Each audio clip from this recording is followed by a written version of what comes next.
AI तुम्हारा job खा जाएगा, तुमको रिप्लेस कर देगा। मैं कहता हूँ नहीं, क्योंकि जॉब है ही नहीं। तुम एज ए क्रिएटर एआई को अपना काम आसान बनाने के लिए या कुछ प्रोसेस को आसान बनाने के लिए यूज कर सकते हो। और वैसे ही कुछ टूल्स एंड वेबसाइट्स दिखाऊंगा जो मैं पर्सनली यूज करता हूँ, ना कि गूगल से उठाकर या चैट जीपीटी से पूछकर एक लिस्ट बना दिया। ये आइडिया पहले क्यों नहीं आया? 15-20 टूल्स और फालतू वेबसाइट की लिस्ट नहीं बताऊंगा, उनको एक्चुअली कैसे यूज करना है और वो तुम्हें कैसे हेल्प कर सकता है वो भी दिखाऊंगा। और सारे टूल्स फ्री होने वाले हैं, मतलब प्रीमियम वर्जन भी रहेगा लेकिन फ्री में ही काम चल जाएगा हमारा। कई बार थंबनेल के लिए फोटो क्लिक कर लेता हूँ, फिर एडिट करने के समय पता चलता है फ्रेमिंग ठीक ठाक नहीं हुआ, या फिर फोटो के अंदर टेक्स्ट या एलिमेंट ऐड करने का जगह बहुत कम है। क्लीन एक कलर का बैकग्राउंड था तो कोई बात नहीं, लेकिन बैकग्राउंड में अगर कोई ऑब्जेक्ट है तब मैं यूज करता हूँ एडोब फायरफ्लाई का जेनरेटिव फिल। जैसे मैं इस फोटो को थंबनेल में यूज करना चाहता हूँ, लेकिन ऊपर टेक्स्ट ऐड करने की जगह नहीं है, इसीलिए इस फोटो को एक्सपेंड करने के लिए पहले रेडी करना होगा। उसके लिए सीधे चले जाएंगे फिट पर और बैकग्राउंड कलर को चूज करेंगे, जिससे बाद में इरेज करने में आसानी होगा। देन एस्पेक्ट रेशियो को 16:9 पर सेट करना होगा, क्योंकि हम थंबनेल बनाएंगे। अब फोटो को कितना एक्सपेंड करना है उसके हिसाब से साइज को एडजस्ट करना होगा। बस फोटो को सेव कर लेंगे, ना गूगल पर सर्च करेंगे एडोब फायरफ्लाई, एंटर प्रेस करके फर्स्ट वेबसाइट पर चले जाएंगे और यहाँ से क्रिएट विथ फायरफ्लाई पे टैप करेंगे और फ्री में तुम 25 फोटोज तक जनरेट कर सकते हो पर मंथ। सो अपलोड इमेज से फोटो को अपलोड कर देंगे। नाउ इस येलो पार्ट को इरेज कर देना है, थोड़ा एक्स्ट्रा भी इरेज करना है ताकि बैकग्राउंड जनरेट करने के लिए एआई को इन्फॉर्मेशन मिले। अब सिर्फ जनरेट पर टैप करना है, कुछ देर वेट करने के बाद जनरेट हो जाएगा। अब देखो, इनको मैन्युअली क्रिएट करने में बहुत समय लग जाता। इनमें से एक ऑप्शन को रख देना है और यहाँ से फोटो को डाउनलोड कर देंगे।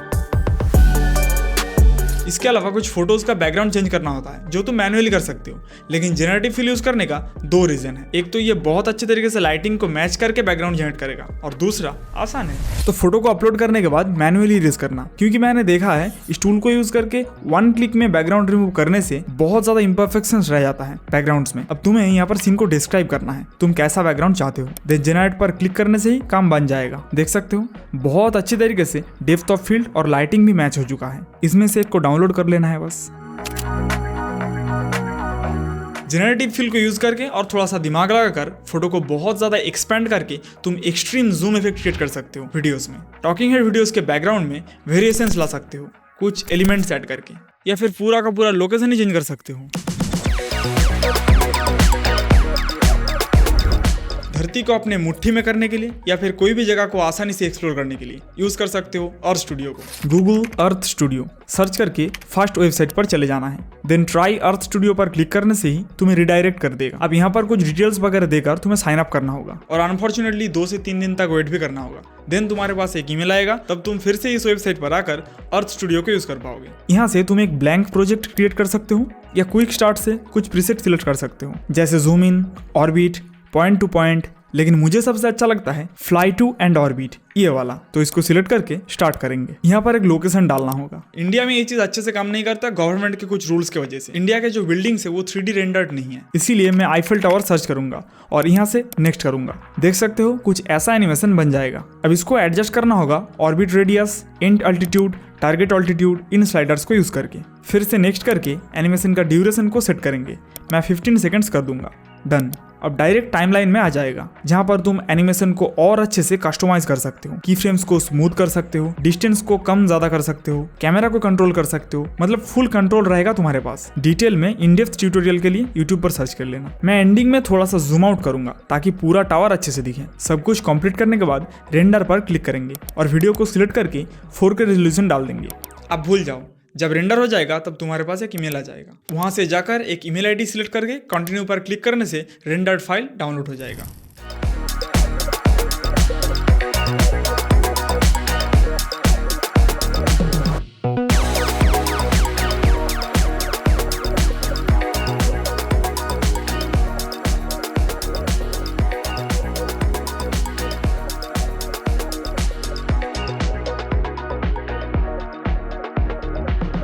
और एक्सट्रीम जूम टेक्निक को अर्थ स्टूडियो के साथ यूज करने से कुछ ऐसा वीडियो भी क्रिएट कर सकते हैं। थंबनेल क्रिएट करने के बाद वो छोटे स्क्रीन में कैसा लगेगा, टेक्स्ट अच्छे से विजिबल है कि नहीं, डार्क थीम में कैसा लगेगा, एंड टाइटल का प्रीव्यू को भी देख सकते हो थम्स अप टीवी को यूज करके। थम्स अप टीवी सर्च करके वेबसाइट पर चले जाओ और यहाँ पर क्लिक करके अपना थंबनेल अपलोड कर दो और यहाँ से टाइटल ऐड कर दो। ना तुम्हारा थंबनेल अलग अलग जगह पर कैसा लगेगा वो देख सकते हो, ब्राउज पेज पर, होम पेज पर, चैनल पेज पर, और इसे क्लिक करने से डार्क थीम ऑन हो जाएगा। ऐसे थंबनेल का प्रीव्यू देखने से टाइम स्टैम्प कहाँ पर रहेगा वो तुम देख सकते हो और वहाँ पर टेक्स्ट या कोई भी एलिमेंट ऐड करना अवॉइड कर सकते हो।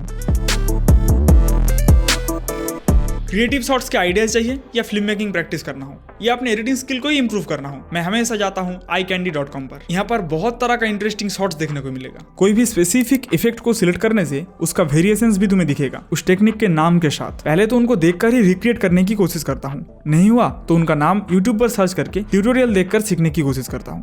अलग तरह के शॉट सर्च करके देख सकते हो इंस्पिरेशन के लिए, जैसे ड्रोन, ओवरहेड। इसके अलावा अलग अलग डायरेक्टर्स, सिनेमाटोग्राफर्स का क्रिएट किया हुआ इफेक्ट्स देख सकते हो। एंड अल्टीमेटली तुम कोई भी इफेक्ट को डाउनलोड कर सकते हो इस छोटे से पिंक आइकॉन को यूज करके। और बात अगर आइकॉन का है तो 2D आइकॉन्स को ढूंढने के लिए आंखों से आंसू नहीं बहाना पड़ेगा। असली डाउनलोड बटन कौन सा है वो अंदाजा नहीं लगाना पड़ेगा, यहाँ तक कि ईमेल आईडी से साइन अप भी नहीं करना पड़ेगा।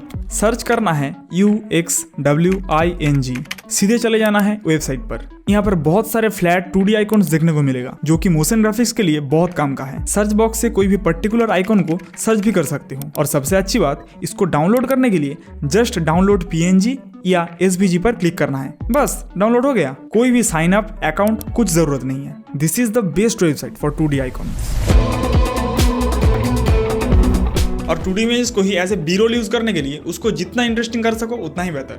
अब वो तुम एनिमेट करके भी कर सकते हो लेकिन वो बहुत ज्यादा टाइम कंज्यूमिंग प्रोसेस होगा, इसीलिए लियापिक्स वेबसाइट को यूज कर सकते हो। गूगल पर LEIAPIX सर्च करके वेबसाइट पर चले जाएंगे। यहाँ पर तुम्हें 100 क्रेडिट्स मिलेगा। इसका यूज थोड़ी देर में पता चल जाएगा। अपलोड इमेज से एक इमेज को अपलोड करना होगा जिसको तुम एनिमेट करना चाहते हो। थोड़ा सा प्रोसेसिंग होने के बाद इमेज एनिमेट होकर सामने आ जाएगा जो कि स्टैटिक इमेज से बहुत ज्यादा कूल है। अब यहाँ से तुम डिफरेंट एनिमेशन स्टाइल को चूज कर सकते हो, जैसे vertical, horizontal, circle etcetera. Manual settings के अंदर और भी बहुत सारे कंट्रोल्स देखने को मिलेगा। यहाँ से एनिमेशन लेंथ को कम या ज्यादा कर सकते हो। मुझे ये जूम वाला इफेक्ट अच्छा लगता है। इसके अंदर से मोशन का इंटेंसिटी को एडजस्ट कर सकते हो।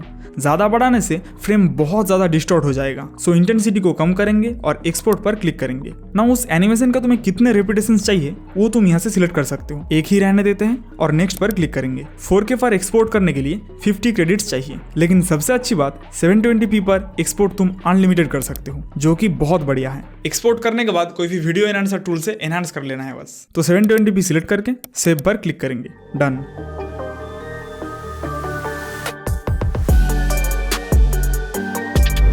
मैं अपने वीडियोस में सबटाइटल्स के लिए पहले गूगल ट्रांसलेट यूज करता था, हिंदी से इंग्लिश में कन्वर्ट करने के लिए, लेकिन उसमें मेरा स्टोरी पूरा बदल जाता था, इसलिए ChatGPT को यूज करने लगा, जो गूगल ट्रांसलेट से बहुत ज्यादा बेहतर स्टोरी का कॉन्टेक्स्ट को समझकर ट्रांसलेट करता है। इसीलिए ChatGPT सबटाइटल्स लिखने के लिए सबसे बढ़िया टूल है मेरे हिसाब से। अपने स्क्रिप्ट को पेस्ट करने के बाद जस्ट इस प्रॉम्प्ट को डाल दो, Translate this accurately into the English language for subtitles without changing the context। बस अब इसको सबटाइटल्स में यूज करो। याद रखना, AI को कुछ पार्ट्स के लिए यूज करना ठीक है, लेकिन उसके ऊपर डिपेंडेंट हो जाना और अपने स्टोरी टेलिंग को इंप्रूव करने के लिए सिनेमाटोग्राफी का यूज कर सकते हो, जिसका एक एस्पेक्ट यहाँ से देख लो। जल्दी मिलूंगा अगले वीडियो पर, तब तक के लिए बाय।